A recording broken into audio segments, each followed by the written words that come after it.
Welcome to Personal Bankruptcy Canada, a place where we discuss financial solutions for Canadians.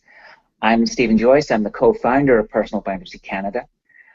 Today we are joined by Tiffany Aliche, the Budgetnista. Tiffany is a best-selling author, speaker, and loves to talk and teach about financial empowerment. In 2008, Tiffany started the Budgetnista, which is a professional and educational services firm that specializes in the delivery of financial and financial literacy.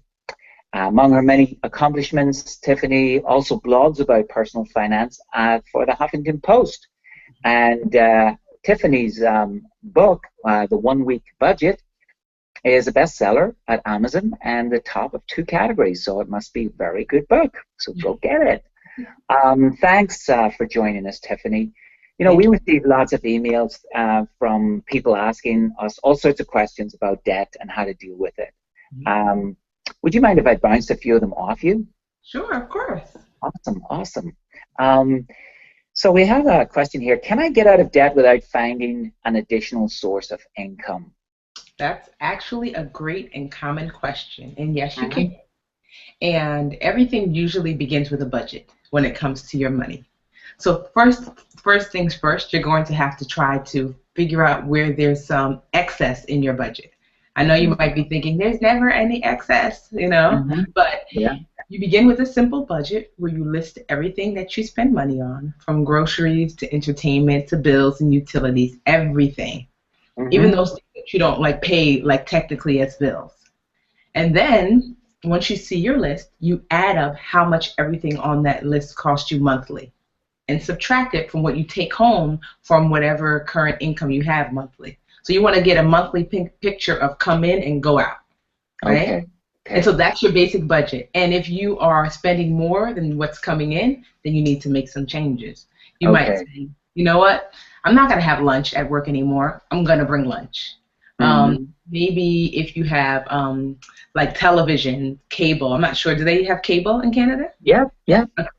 So cable, you might say, you know what? It's a little bit too much. We're going to cut down some of our channels, or we're going to get rid of it entirely. You just have to make these little changes on your list, and that excess money you find is what you're going to use to begin paying down your debt.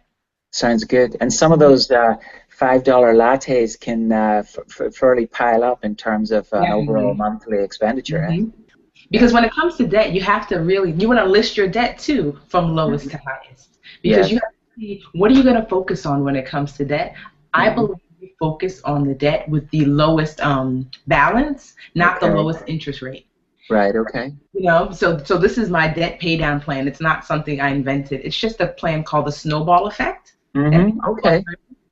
So you list your debt from lowest to highest, and then you take that money, maybe it's $60 that you found from your budget that you just paid, and you're going to pay the minimum to all of the debt on your list, except for that lowest debt, right? Yep. So once you pay the minimum to everything, you might even find some extra money because lots of people pay the minimum plus, Okay, So you gather all of that excess money, and the first debt on the list is going to get all of your attention. You're going to get its minimum plus all the extra money that you found.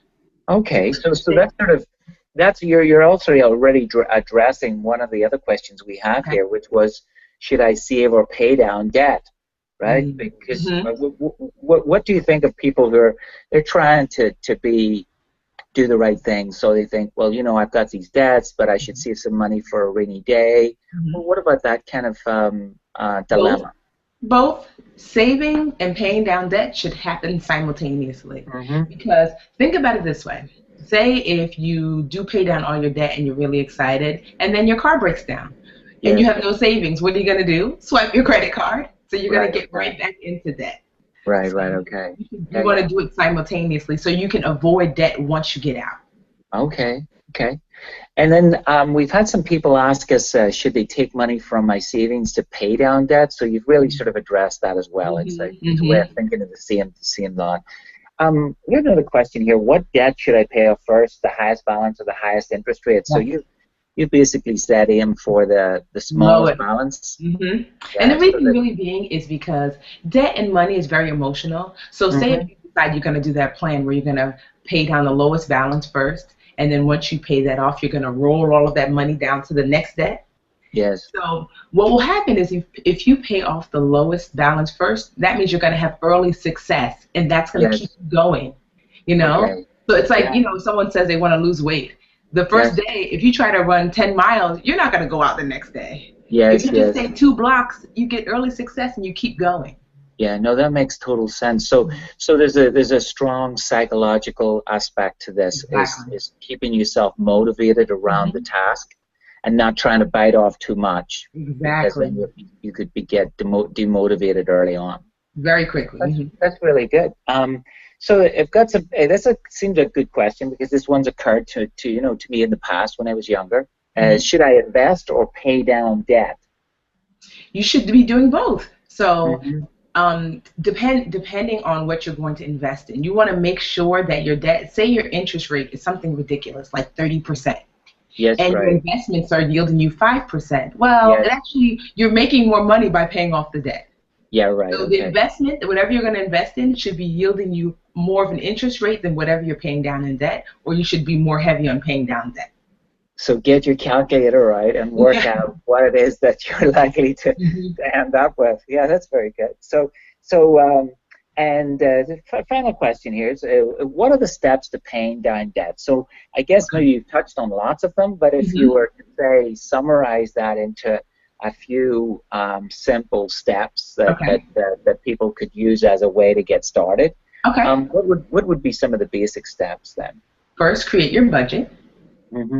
Find excess money, pay the lowest debt, then roll all of that money that you paid the lowest debt once it's gone toward the next debt. Pay that off, and then roll all of that excess money from the first and the second debt that you paid off and roll it off to the next debt.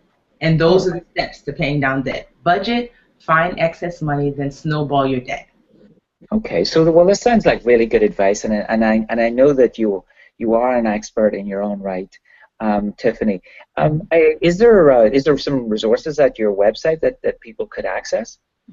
So my site is Budgetnista, NISTA.com, and I actually on my blog give you a step-by-step. I do a step-by-step post on how to pay down your debt. So and even in my book, like I have it here.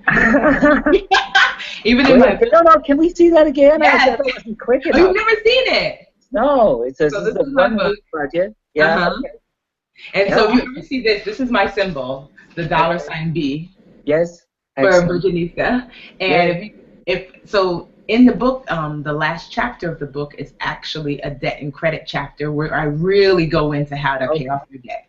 All right, and so are there charts and forms that they can use in the book to fill out? Awesome. It's a workbook as well as a book. Pardon me? It's a workbook as well as. Very good. That's really good. So, Tiffany, this has been a pleasure, and I do hope we get the opportunity to touch base this way again in the future, and the very best of luck with your Amazon bestseller.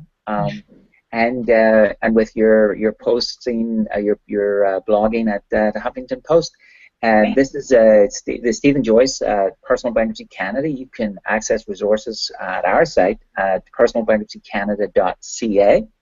And thanks everyone for watching. Thank you, Tiffany, again. Thank you very much. Bye. Bye-bye.